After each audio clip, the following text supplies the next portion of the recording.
Hello, everybody. My name is Dan. Welcome back to my channel here. It's been a while, but I have some great guests here. I got Dino Lang, I and floor NFTs, baby. Let's go. and Blockchain Andy. They actually never had them on the channel. I want to learn a little bit about them, and maybe we can talk about what's going on in the community.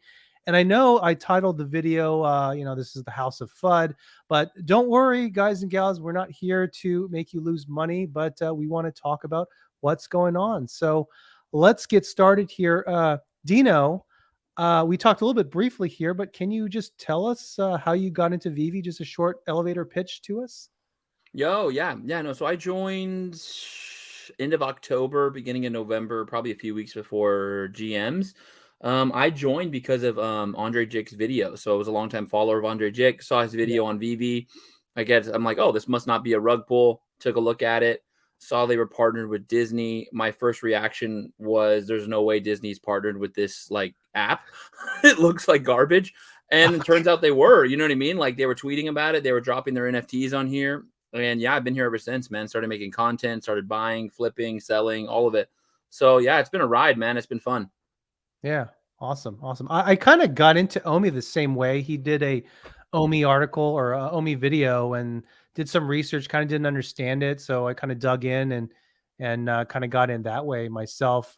More on the Omi token side, but I got a few collectibles here and there. But it looks like Dino got rugged here.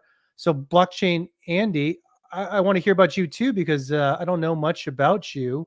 Can you give us? Can you tell us who you are? Yeah, sure. So, guys, hey everyone. You can just call us Andy. You don't have to call us blockchain. But yeah, so basically, I got into crypto in 2017, and I just basically was out there looking for these small projects. Like my first ever project that I found that I invested in was Tron when it was just created. No, when it was just created though. So it was a good move at the time.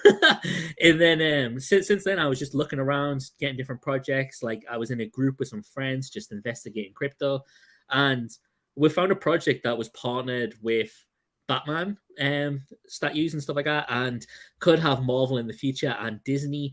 And obviously we all went, wow, this could be something that's going to be massive. So we all bought some tokens, started talking about it, and then I released my first ever video on it that hit 105,000. And from then, it just went absolutely crazy. The token itself went 140x in the space of 6 weeks from my first video. And it was absolutely crazy. It was a wild ride. And yeah, I've been covering the project on and off since then. I actually hadn't covered it for a little while. But then a lot of my old friends and followers started messaging us going, oh, we're going to get back into VeVe and Omi now? Are you going to be talking about it again? And that's where I find myself, back in the community and back in the thick of it. Gotcha. So have you kind of made it in crypto? Are you like a crypto millionaire plus, if you don't mind sharing? I'm not a millionaire, but this is my full-time job. Oh, okay. So pretty successful. Awesome. Yeah, it's been a wild ride, put it that way. But the last bear market has like wiped out a lot of my friends, and thankfully I've managed to get through it. Awesome. Okay.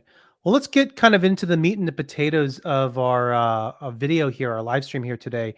I want to talk about firstly the VeVe FUD and the community, just in a very generic way. Like I said before, guys, we're not here to destroy your bags, your investment. If there's any team members watching, we're not here to make you look bad. We're just talking about things here. But there has been quite a bit of FUD. I feel like every month or two, it's getting worse and worse. Do you guys have any thoughts on it at all, whatsoever?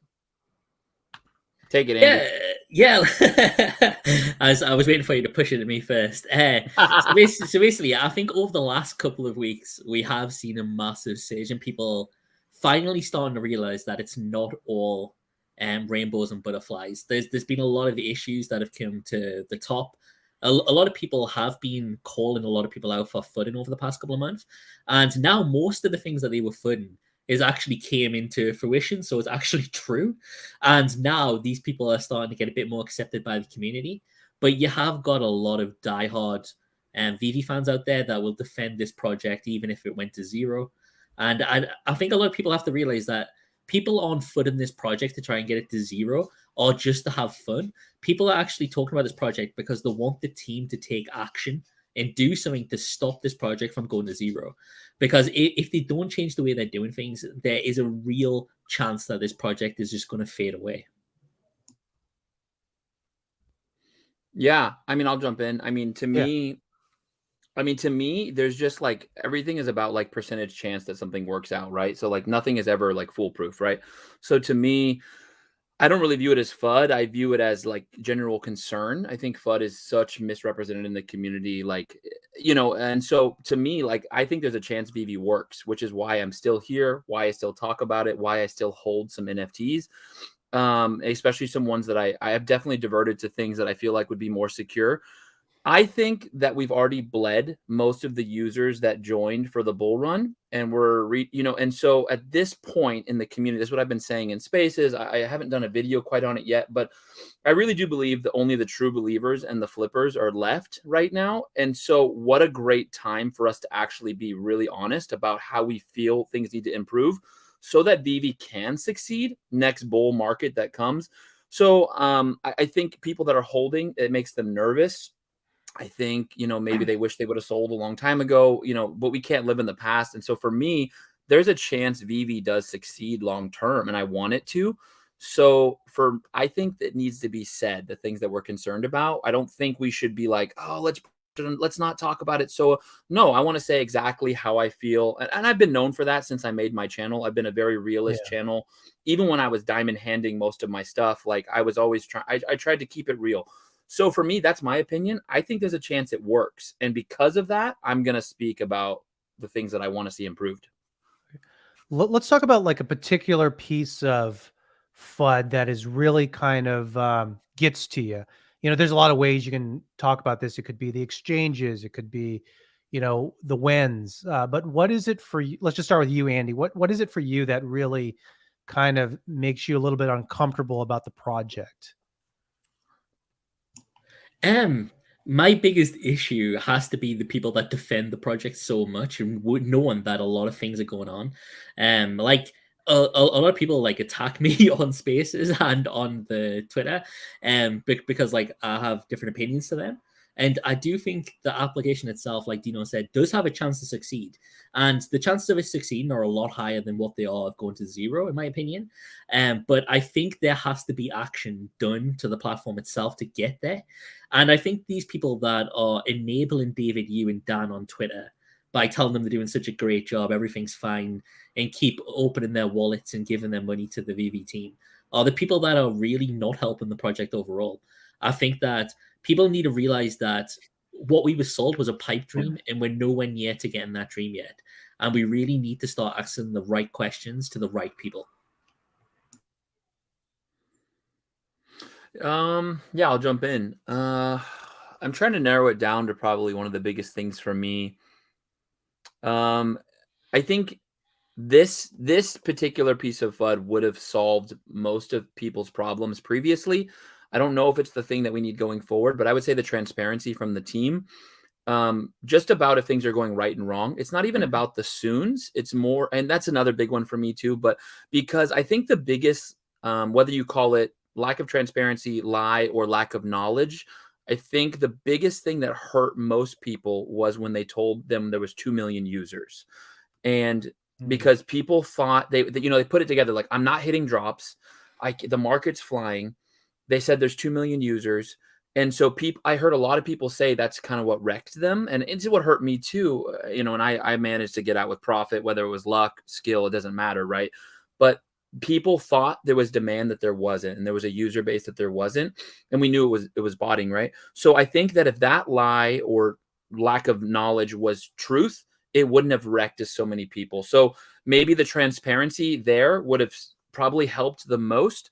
Maybe right now, the biggest thing I think is the soons. I think they really need to rein in their deadline issues. And I know Mitch is helping with that, but he started off already with a soon on MCP, and it hasn't been delivered. So to me, I just feel like they should not announce anything until it's actually done, just because of the detriment that it's causing in community sentiment.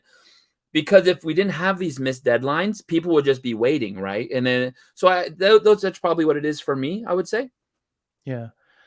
Yes. I believed in 2021 when they were They were actually very active during that period of time, and it was actually there was an opposite sentiment. You guys must have remembered that as well, because they would say things like, "Okay, we're going to get this here, VeVeVerse 2021, IMX," and they were actually a little bit too transparent, and in the sense that nothing actually happened. And now I think they've gone kind of completely 180, and they've been more silent because when they were very vocal, they would have to respond to everyone about why things were delayed. And I felt like that was very consuming for the team in terms of just their time and resources. But one thing for me that really does bother me is it finally looks like we're making progress this year. And maybe it's because of Mitch, or maybe they've revamped something. And we don't really know why they've Yeah. had all these delays. But to me, it's very clear that from IMX onward, which was, I kind of forgot, but December, early, November, right around there. it was after January 2022, right? So maybe Okay. I forget when exactly they had that, but when they finally migrated over, nothing happened, and it's been about a year now where we're finally having things moving. So to me, it's very clear that nothing was actually being built, right? Because they've said exchanges in 2021, or I guess that doesn't apply, but like MCP. We should have had it already. We didn't. VeVeVerse was 2021, 2022. Now Q1 of 2023, and now but probably it's going to be a little bit even later. So that's kind of been my issue, and it's a major issue, but it doesn't bother me enough where I feel like I need to sell a bunch of stuff, or I need to turn this into a hateful channel. But that's kind of my perspective on all of that.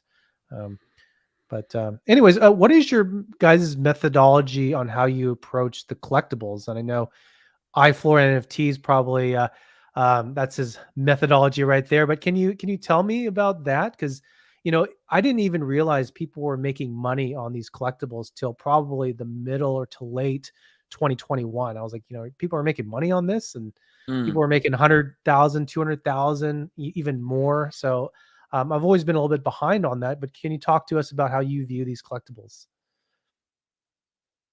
Do you know? He's either deep in thought or Oh, disconnected. Sorry, guys, I rugged for a second again. I Okay. think. Okay. Yeah. No worries. Did you hear the question?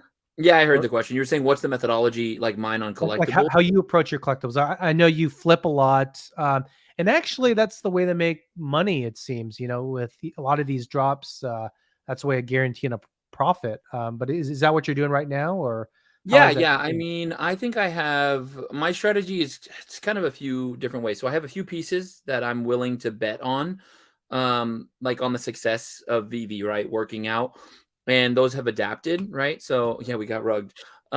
Those are so I have like two more expensive style pieces that I'm willing to bet on, that I believe in. I have a collection just for fun of things that I like, which I usually just collect like stupid numbers, like 420s and 69s, because I think it's funny. Maybe one day they'll sell, maybe they won't. And generally, what I do is I go for the good drops and I floor them when I think is the best chance, and I'll liquidate cash out. And that's because I'm more interested in crypto right now and maybe some other projects until VeVe delivers more of what I want to see. And then I do have another prong to the strategy, which I made my wife's account our MCP account. So I kind of set it up to get some MCP points just to see if I kind of like to hedge, you know what I mean? But the main part of my strategy, which started in January to February time, was I cashed out a lot of money because I just wanted to de-risk myself from VeVe and I think just the lack of delivery. So, I think that, and that's what helps me. That's kind of how I approach it. But I think there's still money even right now to be made in collectibles. And there's still money to be made in flipping and buying and selling. It's not as good as it used to be. And you have to focus on the drop that's happening right at the time. But it's fun, man. I mean, I I said it like this for a long time, is like it's just more fun to like flip a Spider-Man or flip a freaking Mickey Mouse than it is to buy a stock, and sell a Yeah. crypto. It's just more fun. So Yeah. To be honest, it's probably a safer thing to do than to invest large amounts of money into the stock market and do options trading or things like that, right? Because at least, the most you're going to lose is what you put into that collectible. But I got a mini and I flipped it pretty much immediately. So I think I made like a $30 profit. Is this kind of nice. the profit you're making, or are you doing moves that are way more advanced than just landing the drop and getting $30-$40 if you're lucky? I think it just depends on the drop. I think right now the market is pretty hard to like flip. I've been pretty open too. I'm not the best flipper. I'm the best paper hander, and I know people think that's funny and it's a joke, but I just know when to turn tail and run. And so I've never like I don't really try to claim to be the best flipper. I just claim to like I have a realization of like people don't value digital assets yet, right? That's I think the biggest problem. People don't value digital ownership yet. And so for that reason, you know, I kind of like I'm a little more hesitant to be long on certain things. But yeah, I mean, $30 is $30. I don't think you're making a living off of this stuff right now. Now, back in the bull run, like, there was money to be Right. made. Right, for sure. Blockchain Andy, I know, or Andy, I know you don't have any collectibles right now, but did you have it at one point, or do you have a collectible play? Yeah, so I did have a lot of collectibles at one point, and I just seen the price going down and down. So about November, maybe, yeah, about November, I got rid of some of my higher ticket items, and then last month I just floored all of my comics and stuff, and I got out of that as soon as possible. I do have an alt account that does have some Disney stuff on that my daughter likes to use in AR. So I just kept them, and it's small ticket items. It's nothing like ridiculous, and that's basically what I did. I was telling Dino last time on the call we had that I joined the app on the 12th of February 2021, and every single flipping Batman DC grail was still in the store. So I had the opportunity to buy hundreds of these items, but I didn't buy them because I always thought the token was a better investment opportunity than it was to buy the collectibles. So I just stuck with the token overall. Yeah. I'm kind of the same way. I feel like when you hold the OMI token, you no longer have to bet or have a good market knowledge of what is a good collectible for the long term. You don't have to focus on the research. You're betting on the company in a sense as a whole. As long as VeVe itself does well, OMI should do well. But I do want to hear about how you view the OMI token. I know you have a decent amount of OMI. What do you think about the OMI token and kind of the lack of exchanges? So overall, I think I've got about 50.5 million tokens or something like that. I used to have a hell of a lot more. The whole screw you, Tito. So so the whole thing comes down to like I was very hopeful that the project would do something very well and it'll get listed on some big exchanges. And with kind of like the way it's went, I'm not holding my breath anytime soon for any exchanges. Like I kind of feel like Binance wouldn't touch them because of the circulated supply that's out there and all of the tokens the team hold. KuCoin will only list you these days if you pay their massive fee. During the bull run, a project that I know very well got quoted $750,000 to get listed on KuCoin, which I thought was absolutely crazy. And I can't see Dave or Daniel paying that much money to get listed somewhere. And I just feel at the minute that we're just going to bounce around on these really bad exchanges so far with really low liquidity. And I think when you look at the charts and do some TA on the token itself, I don't think we're anywhere near the bottom from what the token could be. And I think unless we start getting burner mechanisms back in and real utility for the token, we're really going to see some new lows. So what is your take on the reason why we haven't had any cryptocurrency exchanges really since Bitmart, I think in 2022, which is kind of Yeah. afterthought. Sorry, I honestly believe that the reason for it is because they're incompetent when it comes to Web3.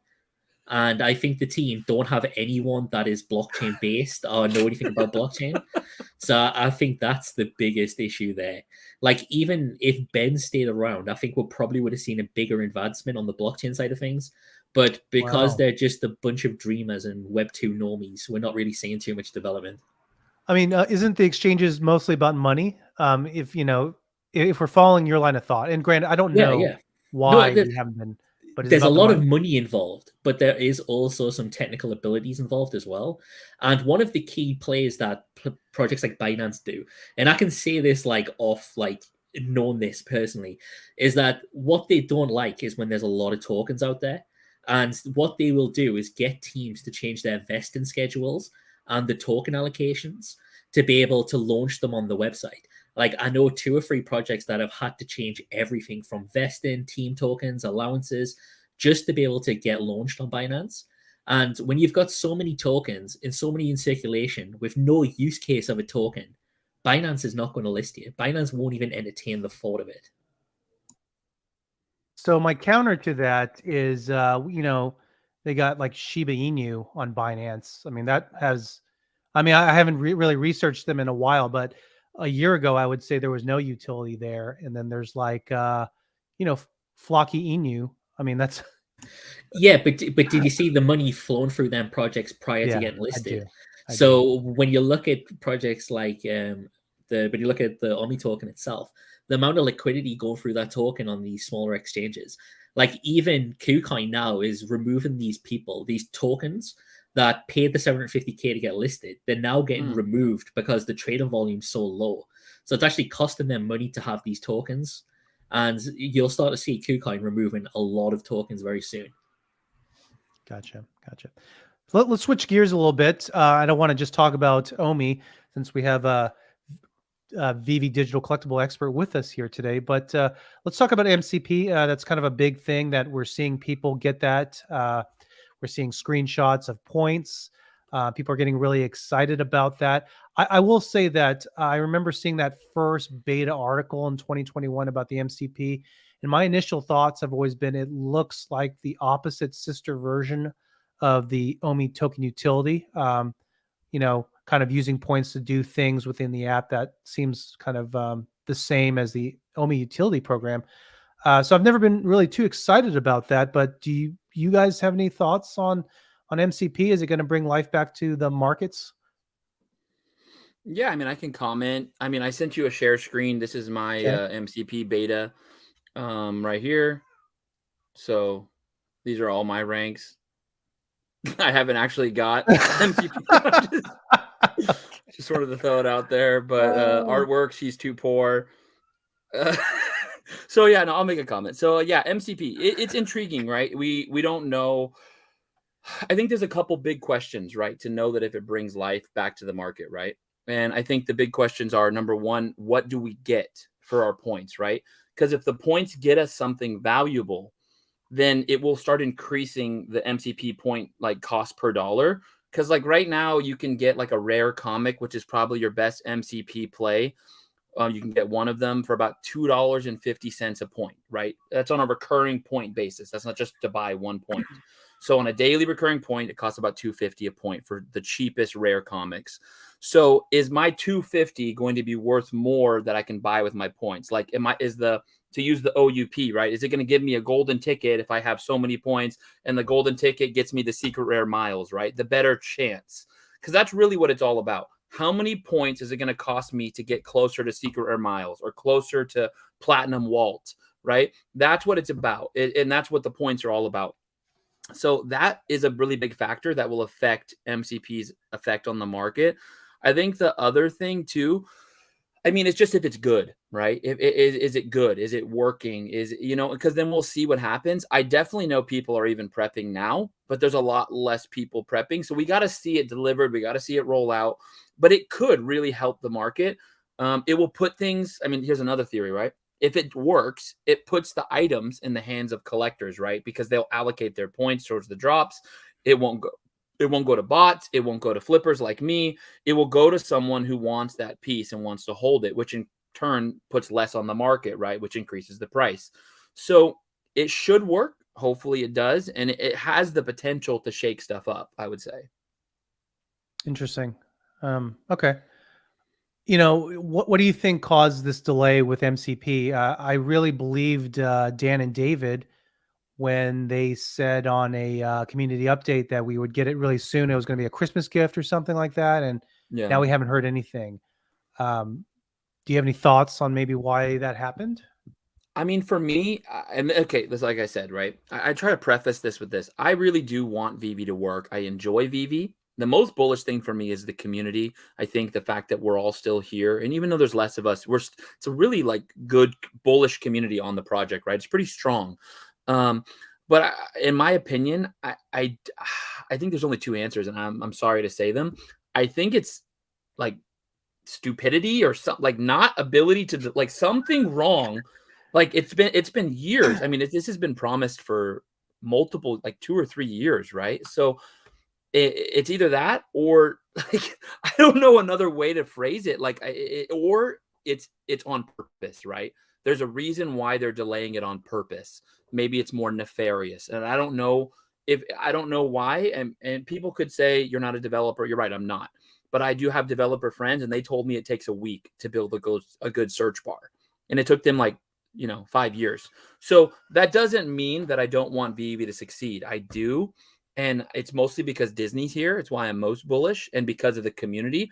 But some of these other things, I think we need to be honest that it's not okay that they've taken this long. It's not okay that they say soon every few months to get our hopes up. I'd rather just know, like, hey, just tell me it's 2 years out. Cool. I just want to know. And then everyone, it's transparent. Yeah, can I jump in on that as well? I was Yeah, going to go say ahead. the biggest issue was that in 2019, they were commenting and posting that the MCP was a month away in 2019, which is 4 years ago, which is absolutely crazy. And one of the, like, a few developers that I've worked with in the space have said that the money they're offering to fill their jobs that they've got posted is absolutely ridiculous. Like, the money they're offering is like for developers in like different countries with different economics. So like India, that would be fine to pay someone that amount of money. But when you're looking in the US and wanting to get someone on board over there, you'd be talking like 200, 300K to get someone really good and fluent. And they were offering like 80,000 to 90,000. And people don't want to work for that when you're in this space. Like, I remember when Solana was playing Rust developers, 500K a year to develop on wow. Rust. And it's like, this market is very competitive and it's dog eat dog. If you want to actually do something and get something out there very fast, you have to pay top dollar to get it done. And the amount of money that they've been making on these drops, they've got the money to do it. Why didn't you just hire someone, get all this stuff blasted out, and then the news of that on the community would have been so much better. And you probably would have traded more NFTs, got more people in to buy the NFTs, and then in return, you would have made more money. So overall, I kind of feel like they went the wrong way about it overall, completely. Yeah, I'll just throw think? in there too, with you, and then, or do you want to go first? No. Go ahead. Go ahead. No, I was just gonna say I see something in the comments like similar things, like it's the devs' fault. Okay, here's a quote for you. Everything rises and falls on leadership, right? So if you're in charge of the devs, right? If Dan's in charge of this person who's in charge of the devs or whatever, it falls on them, right? So what it shows, it almost shows a lack of leadership or a lack of like a bit like knowledge to make the leadership moves they need to make. That's kind of my opinion, right? Because we can blame devs, we can blame licensors, we can blame things all we want. But if you want your company to succeed, if I want my YouTube channel to succeed, it rises and falls on me, right? Because I'm the one in charge of it. And so that's kind of where I come down to. Like, we can blame devs all we want, but at the end of the day, someone's paying those devs, someone's in charge of that development. So Yeah, so I would make the case. Let's make a counter argument here that they have done that, right? We have a new CTO, Mr. Nestor Sanchez, and then of course we have the new product developer, Mitch. So they made some changes, and it really wasn't that long ago that those changes were made, right? A little less than a year, and things are moving now. So do you think that maybe things are going in the right direction?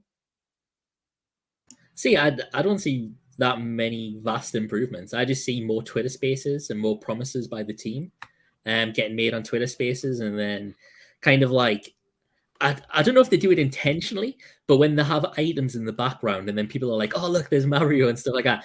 If they don't do that intentionally, that is like stupid because they know the community is going to be looking for them and looking for them Easter eggs because that's what David does. He puts the Easter eggs on his interviews and on his segments. So if these people are not, so if the people doing the interviews don't realize that they're going to do that, that's very stupid because people were now hyping up Nintendo partnerships, even though there's no sign of a Nintendo partnership. And then everyone's just getting excited and going over the top. So I think it is a bit crazy at times. Like they need to put a lot more thought into what they're actually doing and how they can actually influence the community. Because I feel like anything David says, the community will hang on to it. And he's he says a lot of things that he shouldn't say, if you know what I mean. If you get what I mean. Yeah. like the old Yeah. DocuSign thing. That was very controversial there. Jason Lawrence, everyone wants to be early until they are early. Thank you, Jason, for the super chat there. Is that Taps Trade in there in that icon? No, Reese. Looks like Reese in there. But I got another thought too, is maybe it is about the money. And I want to do some math because I'm Asian and Asians love math. But let's say, for the sake of simple mathematics, that VeVe made $100 in 2021. We know that 30% of that goes to Apple, Google. So they're left with $70, let's just say. And then I know Trevor said that licensors take a 40 to 60% cut. So just for easy math, let's say they take half of that remaining pot. They're left with 35, and plus they got to run a business. So let's say a juicy profit margin of 20%. So then you're left with like 7. So let's say they made $100 million in 2021.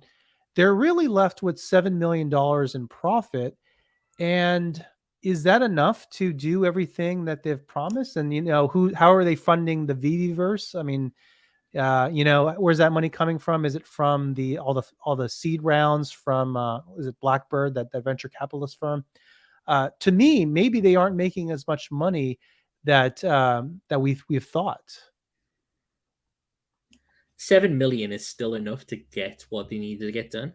I think if they hired 2 really competent developers, they would have got a lot of the stuff done that was being promised in the matter of like 6 months, let's say.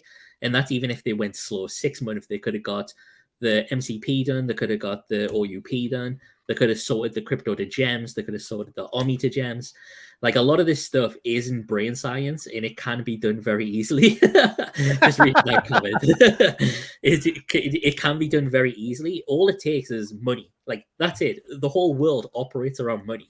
If you can put the money in front of the people that can do the job, it'll get done very fast. And I don't know what they've been spending the money on, to be honest with you, but it's not infrastructure and it's not design or development. Like, where is the money actually going? Because the website now looks the same as it did the day I joined, and there hasn't been too many updates to the actual website itself. So there is a lot of, so even 7 million, you're saying that's not a lot of money. It is if you know how to spend it properly. But as you see, David and Dan probably fly around the world on jets all the time doing these events that they've got and stuff. So the money can be absorbed very quickly. Yeah, definitely, for sure. I'll comment on the hasn't improved. I will say this, probably one of the most outspoken YouTube critics of VeVe. I do think there were some things that they delivered that we needed. Number one was cash out, right? And I think, yeah, if that didn't come, I'll give them their kudos there, and it works. And people were able to de-risk themselves, like me and like others, and so I'll give them that. I think that was probably the biggest thing that I wanted to see. Also, compared to other licensed IP projects, let's just compare to one, because they'll win this comparison. If I compare it to the other two, they'll lose. So I'll compare it to the one they're going to win. DC NFT Official, right? The Backcal project. Their website is complete trash. It's like a hot piece of trash. It doesn't work. The drop system is boring as I've ever been a part of in my entire, I dread the day that I have to do a drop on DC. It's literally an ongoing joke. It's a dread to do a drop there. Now they're profitable, but it's rough. And now VeVe's miles ahead of, their drop system is awesome. It's so enjoyable. It's fast, it's fun, it's gamified, it's got that little gambling tent, right? It's fun. So I'll give them credit for those two things. I think what it is that they're slow. They're so slow, and then their promises are so big, so they didn't line up, and that creates the disappointment, right? Yes. Another quote, "White hope deferred makes the heart sick." So it's kind of like we've been given all this hopium and all of this encourage, it's going to be awesome, but then it's not delivered, right? And so when we get the good things, they're not as sweet because we thought we were going to have so much more. So if they would just not talk so much and then just keep working and then just tweet when it comes out, we'd all be pumped. We'd all be like, let's go, so.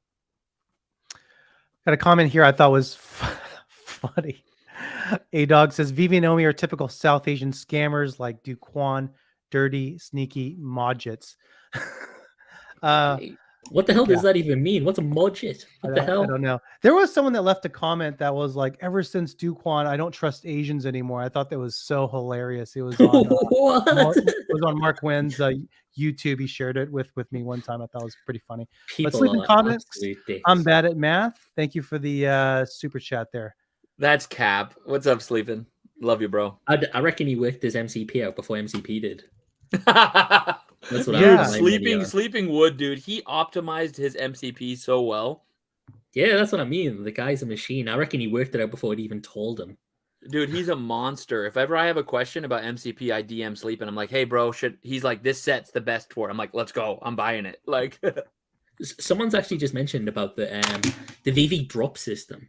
So is that on the agenda to talk about how the different locations and stuff like that? The queue system? No, do you know the drop system? So basically, when you can buy the NFT when it's released, like with the different latencies and stuff like that. So wherever you're based in the world gives you a massive advantage on the drop, doesn't it? Yes. I've heard that too. I mean, I've heard other places hitting, but I definitely would say that's probably a factor. But I'm not the guy that could answer it. I heard that if you're on the West Coast, you've got a better chance. Oh, I heard it was East Coast. I think East Coast is the best chance. Yeah. Yeah, I think East Coast is best. Yeah, but saying that, every drop I've went for being based in the UK, I've got. So I don't know if I've got some latency kind of powers. What drops have you gone for though? Were they like mega grail drops or were they? Well, I'm trying to think. Did you go for Miles Morales? Well, I wasn't back around then. So I wasn't there. I actually thought about that in my head there. I was like, did I go for that one? And I didn't. It was mostly like, do you know the Disney stuff? Like the end of last year, you know, the posters and stuff, and the different theme park posters and the Hong Kong castles and stuff. That was the last drops I remember I went for my daughter. But like I said, nearly every drop I went for, I managed to get somehow. Down Fido. Okay, so kind of moving on. I want to hear your perspective on OMI, Dino. I know you're more of a collectible guy, I think. Yeah. What do you think of the OMI token? Do you think it's, and I want to know what VeVe collectors in general, those people who they're really more about the collectibles and the OMI token. Yeah. What do they think about it? I mean, yeah, like I said, I'm not the person to comment because I just don't feel like I have enough crypto knowledge to probably give an accurate reading. So, you know, all the people in the comments who already love me, you know, you're going to love this. I mean, I have little interest in it right now until I think it's going to trade like every other shit coin in the next bull market. I mean, let's just be honest. Like, you know, if they get on some exchanges, it's going to trade like every other, you know, garbage coin unless things get more bullish, right? And a better narrative around it. I'm intrigued in it only because I have more knowledge about it than I do about a Shiba Inu, right? Or a Dogecoin. But I don't think I would put a massive bag in it. But also, you know, we got to remember, right? Everything with money is a personal decision, right? I have a family, right? I also have other investments. And so my investment strategy is going to be different than someone else's, maybe who's single and has, you know, tons of Doge money, right? So do I feel like I'd want to get a couple mil and just sit on it at the right time? Maybe. You know, do I have OMI right now? No. I think I have $200 of OMI right now, and that's only because I need that. So I'm, you know, I think I'll wait and see what happens. I know there's no liquidity right now. So like Hello K posts every other week. Every time he buys, he pumps it 20%. And, you know, he's one guy, you know, and I've met Hello K. He wasn't decked out in Gucci, so he's not that rich, you know? So, you know, if he can pump it, that makes me a little nervous to get the coin. Also, my overall belief on crypto, you know, there's a potential for still black swans to come in, right? And we know everything follows Bitcoin, right? So if Bitcoin dips, is OMI going to hold up? I mean, Bitcoin just ran 50% or 40%, right, in like 2 weeks. And OMI didn't move an inch. It actually went down. So I don't think I could speak to it well enough, but I don't hold any. I think wallets speak louder than words, right? So like I hold $200 of OMI, and that's only because I want to use the VMade app. That's literally the only reason why I hold OMI. And I would be interested maybe to get a little bit and maybe closer to when I think the next bull cycle is going to be. But that's just me, you know.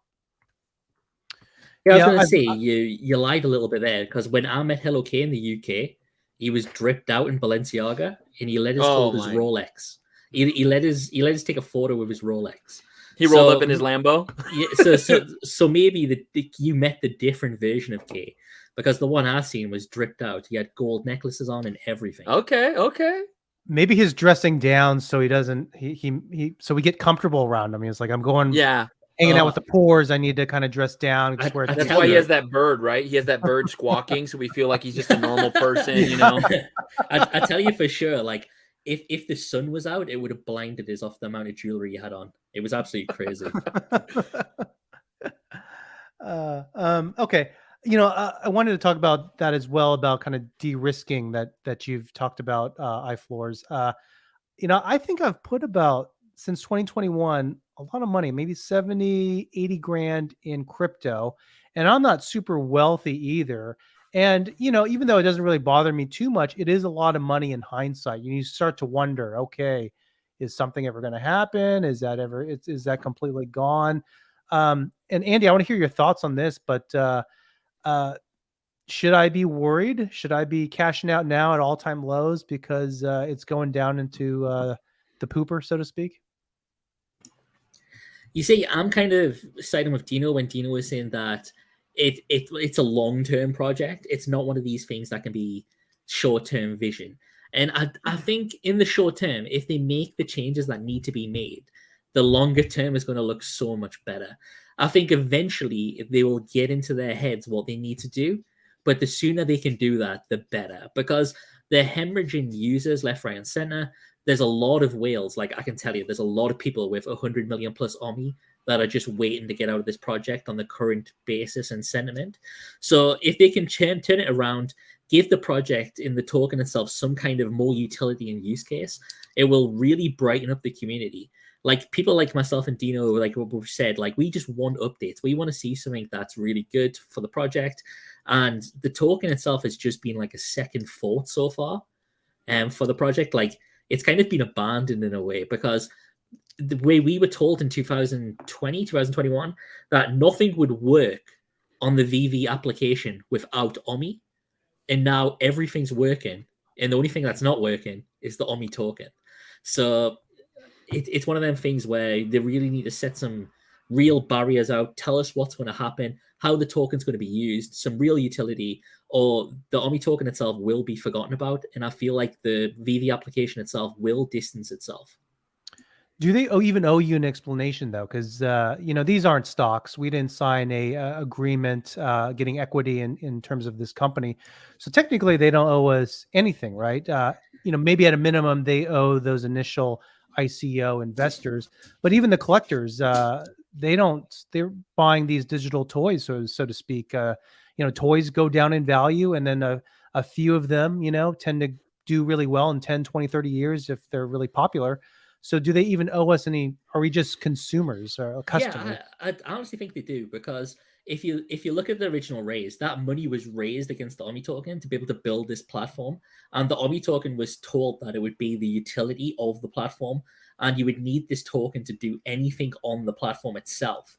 So all that money that they raised originally was backed on the promise that this token that they were getting was going to be something that would be really needed by the ecosystem.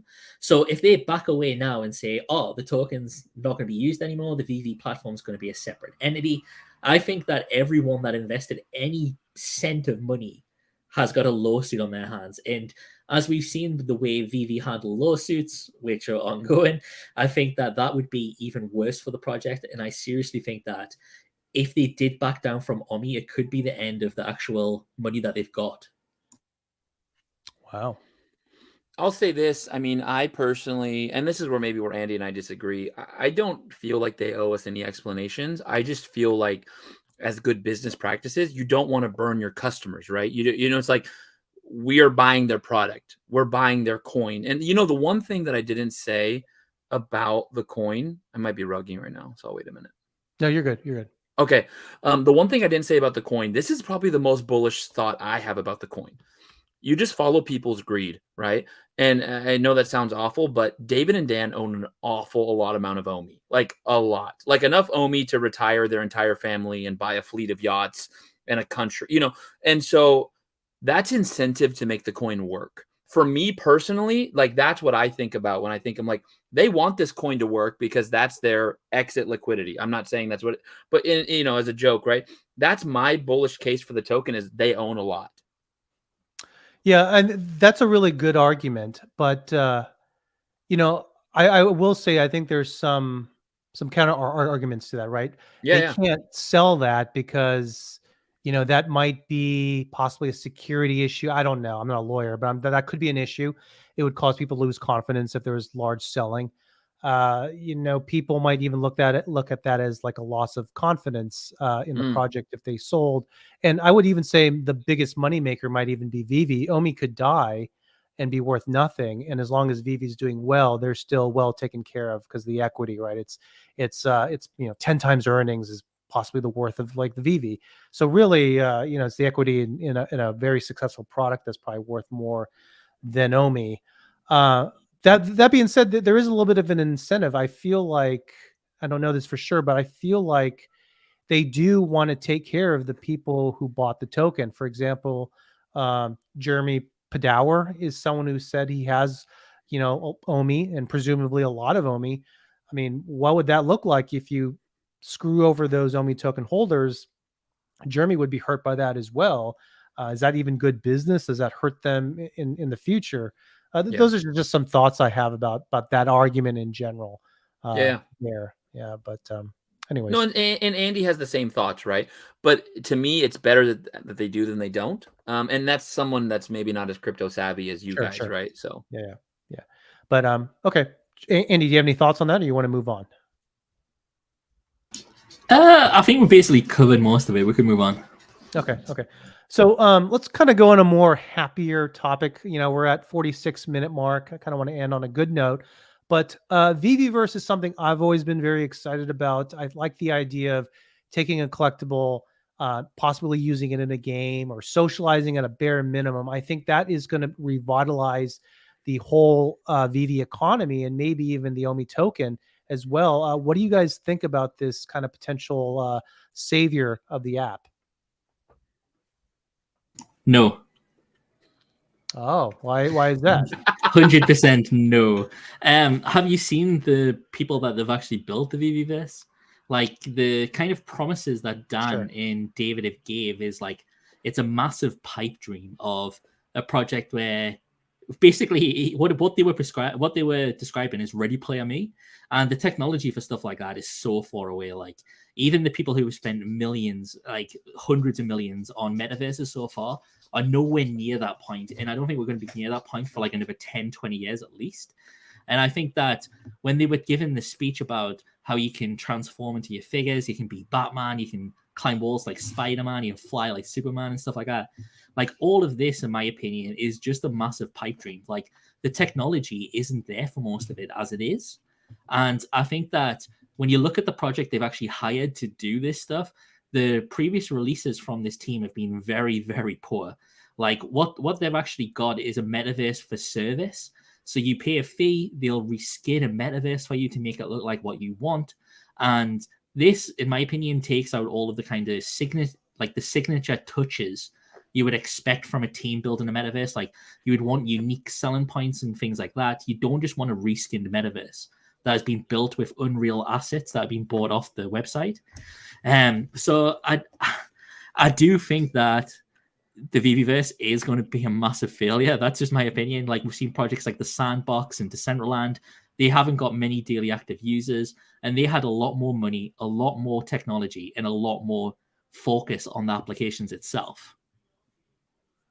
Wow, that kind of took the wind out of my sails. Floor NFTs, do you have a counter? Please save my bags, please. oh my gosh. I don't, but I do. I will say was one thing, Paul. I think I'm kind of both. You know, about it.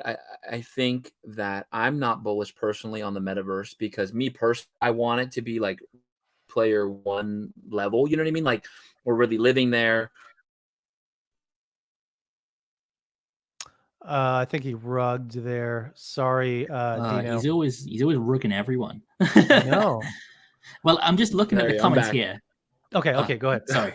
So I just think there's not an incentive to spend a vast majority of your time there. So that's why I'm not bullish on it. I also just think I don't think it's needed for them to build it. I think they could have just partnered with someone else. But I will say there is a positivity for the collectibles. I think the use case being like to be able to see them in real, like, so like I put this up, right? Because I want to be able to see the collectibles that I got or that I want to like flex in my world. And it's actually been really cool. And that's so part of the use case of the VeVeVerse, right? Is the use case of your collectibles, right? We can't even display our comics right now, right? And I have a ton of comics with cool mint numbers that I want to display, right? I want to flex them. I want to put them all in one place. So I do think that's a positive spin. I think that if they do, like they make Omi an integral part of the system, kind of like how ApeCoin is supposed to be for the Bored Apes, that would be incredible. But the problem is, I feel like they've shown us they're not integrating Omi. They're almost like disintegrating it. So I'm like torn, right? Like I want it to be good and I think it will help, but it's how they deliver it. It's how it's packaged. It's how it's given to us. And so we'll see, right? So I'm kind of 50-50 on it. Me personally, I don't think I'll use it much. But I'm mainly in the app flipping, so for me, it's not a use case for me. It's more of a use case for a collector. So I wanted to say on top of that, though, sorry. No, go ahead. I wanted to say on top of that is that how many projects out there are building these metaverses so far? And how many Web2 projects have went to build metaverses and have currently failed and started to sack all their employees? It's a very competitive market.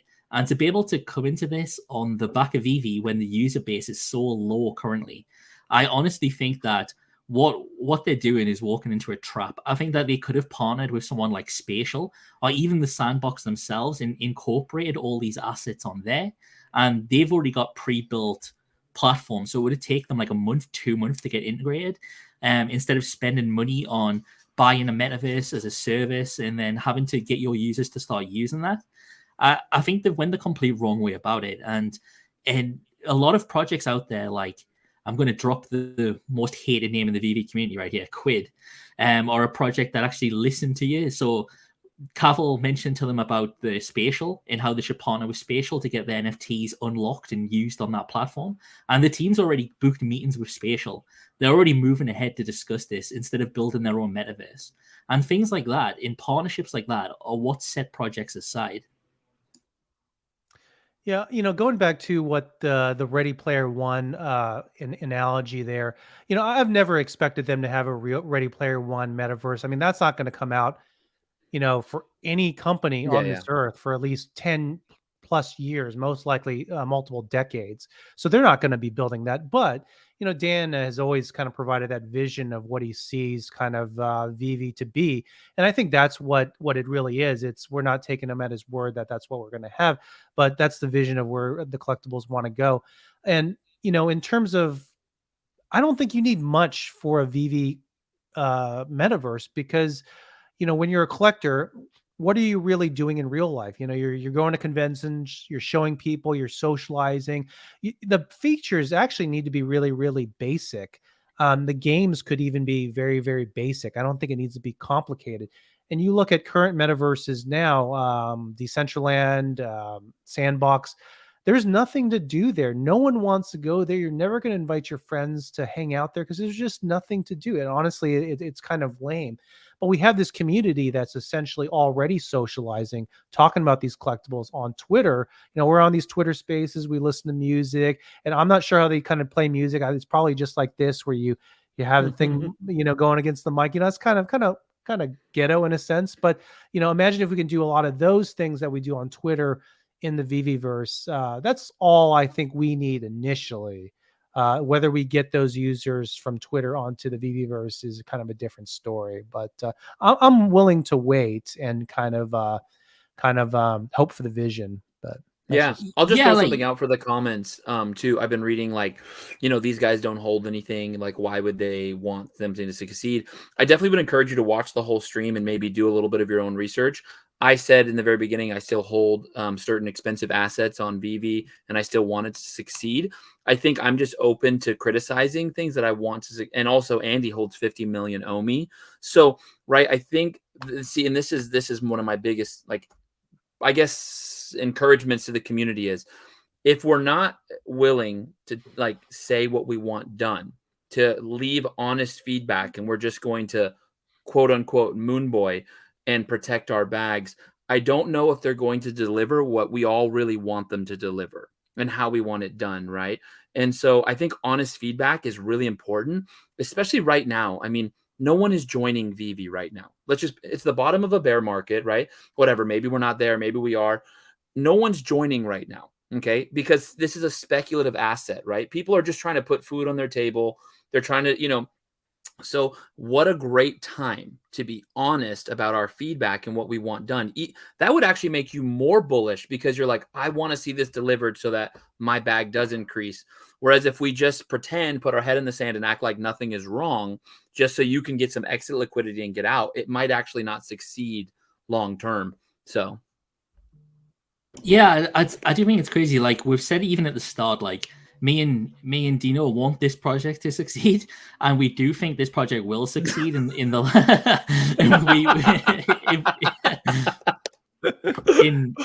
in overall, we do think that VeVe will succeed. But the project really needs to start listening to the community and getting these updates right. If they don't start doing this, they're going to lose the few supporters that they've got left. Like we're seeing a lot of big accounts that were VeVe maxis now starting to question some of the things that the team's doing. And I think eventually people will start looking at this from the outside and going, why would I get into that project when there's so much negativity around it and so many people fudding it? But these are the conversations we need to have, and these are the conversations the team need to listen to. Whenever they've had an AMA, they've cherry-picked the people that actually talk. They've cherry-picked the questions that get asked, and it kind of pushes out all of the serious and really important things that they've got to answer. For sure. That's good. And, one thing I've noticed about a lot of the loudest fudders, I've had an opportunity to talk to some, especially you guys here. No, just kidding. But no, I'll say it. I'm a loud one. The fudders are really people that's their opinion, but they're really big supporters as well. I mean, a lot of, Yep. we all in some way, shape, or form either have a lot of collectibles, spent a lot of money on the token, on the app. So, and we're still here, doing those things. Yep. And we just have different opinions. And I think that is healthy. We shouldn't always think of it as that's bad. It's possibly constructive, but that's kind I think it's bullish, here. and I think it's bullish, Danny. I combined Annie and Daniel there. I think it's actually bullish, right? Because I've talked to a lot of the hardcore fudders that are like really almost a little aggressive sometimes. And if you actually sit down and talk with them, like, I've had them in a Twitter space, a small one, we're chatting. A lot of them actually hold big collections still, and they're almost like down, or they're hurt, or they're frustrated, but they actually do want it to succeed. Which, if you're making a bull case, that's actually pretty bullish that the people that are most critical are still here and still holding and still supporting. So it's actually a pretty good thing. Yeah, I think so. I think it's healthy. Yeah, for sure. Andy, do you have any thoughts on that? On being a fudder? It's like I said, like I got absolutely footed out the other day in a Twitter space, getting told to fuck off and getting called an idiot and stuff. And basically, like I said, like about a month and a half ago, a lot of my followers are still in Omi and still believe in the project. I still held these tokens. I was just a silent investor. I didn't even bother like coming back. And I was like looking at the project, some of the people, speaking to some of the community members. Like I only met like Dino and yourself like a couple of weeks ago, and we get on really well now. And it's like, there's a lot of cool people in the ecosystem still. I've made a lot of new friends over the past couple of weeks, and I just get invited to these spaces, and then people ask us my opinion. I tell it how it is, because if you're going to keep buttering up what is actually happening and not giving the correct feedback, they're going to think that they're doing an amazing job, and then nothing's going to change. So people can call you a footer, but really what you're doing is actually looking out for their assets, because you're going to make sure the project goes in the right direction. Because if everyone keeps going, yes, everything's good, nothing will ever change, will it? And then if you've got people asking the right questions, putting people in the right direction of this information that's just came out and stuff like that, it's the best way to do things, in my honest opinion. For sure. Awesome. Well, let's conclude here shortly. I just want to end with a question for you. 2025, what does the VeVe collectible market in general look like? Omi token, do you have any opinions on that as well? And maybe we can do Dino there. 2025. You said VeVe market, like collectibles. Yes. I don't think that long term, if I'm being honest. I don't. For me, I hold some of these NFT. No, I'm just be honest. I hold them 30 seconds to 3 months. Like if I'm being dead, and so for me, like, and people, they hate to hear this, but to me, I'm not a long-term believer in NFTs in the current state of NFTs, right? Only because I know that things can change going forward. So I'm more of a short to midterm holder, buyer, seller, just because I think there's safer assets where I can place my money until we get into more a speculative time frame again with your money, right? Right now I think it's risk off, right? It's less speculative. And so, a few years from now, I don't know if 2025 is far enough out where it's like everyone's like risk on again. But I'm just one guy. I'm just one dad, buying and selling NFTs. And so it's just like that's just how I feel. I'm not generally a long-term holder. And I'm usually very transparent about that. For me, everything has a price. Like it has a right price on it. Like even the things that I really love to collect, like if someone offered me the right price, I would sell it because to me, it's fun while I had it, but I would rather be very liquid. So I think for 2025, 0 in 0. No, I'm just joking. I just wanted to trigger the audience a bit. No, what I honestly think is that if they keep delivering Disney stuff and it's not become a milk fest from Disney at that point, I think that it could be really good. And some of these drops could be really good OG drops, like what we're seeing with Spider-Man, some of the Spider-Man stuff and that, then the partners that use. That is still quite valuable now, even in the bear market. So I think in the future, if they can get the right people to come on the application, it could be, these prices could be anything. You've seen how crazy these how crazy these people are that go to Disney World and buy all these pin badges that are like $10 each, and they'll buy like 500 of them. So they love this stuff. They love the collectibles and holding this stuff. So I honestly think that if they keep going, get the right audience on board, the VeVe application will be absolutely fine. But the token itself needs a massive revamp. They need to find a new way to bin the token. They need to find a new way to get on exchanges, find a utility for the token that isn't just like, oh, you hold the token, you get an airdrop every so often, or even staking the token to get cheaper gems. It wasn't a very good utility, in my opinion. They need to get something very solid out there. And if they did, the token itself would rebound very fast. There's a lot of people out there waiting to buy this token. Like, I think someone posted on Twitter about the token could go down to 0.006, and then people were commenting on it going, oh, I'm going to buy 5 million here, 10 million here, etc. So there is a demand for the token, and people are waiting to buy it. So all we need is some good news on it, and it could definitely project it in the right direction. For sure. Well, I'm definitely optimistic for 2025. I think there's no real reason I chose that time frame. It's just, 4 or 5 years out or so from when I got into this project. But I do think, once things settle down, if they ever do, and I'm a believer it will, I think, VeVe will be uniquely positioned to do very well for as a company, and then also everyone's tagging along with it. I mean, when you look at other projects like Recur, I just don't even see anyone talking about a project like that anymore. So as long as we survive, we still have a core group of users. I think we will do well after the bear market. But I appreciate you guys for coming on. It was really a lot of fun here. Definitely would love to do it again. But where can we reach Dino? Where can we reach you? Do you have a YouTube channel? Yeah, YouTube, Twitter, all the same. iFloor NFTs. Okay. So that's my channel. That's my Twitter name. Host spaces, do YouTube videos, post tweets to inflame everyone and have a great time, man. Just remember 99% of what I say, just having fun, man. Let's freaking go, man. Hope you're all doing well. Hope you have a great day. Appreciate everyone in the comments who loves me and hates me. Nothing but love. Andy, where can we get a hold of you, man? Hey guys, as you know, I've got a YouTube channel, so if you want, come check it out. I will be releasing more VeVe stuff in the future, but I do a lot of varying content, so I don't just talk about the VeVe project overall. And massive shout out to everyone in the comments, like everyone who's asked questions or showed some support. And I just want to send a massive shout out to my friend who's been commenting a lot about me. Mehdi, shout out to you. I wish you all the love. You didn't get any as a child, so I'm sending it to you now.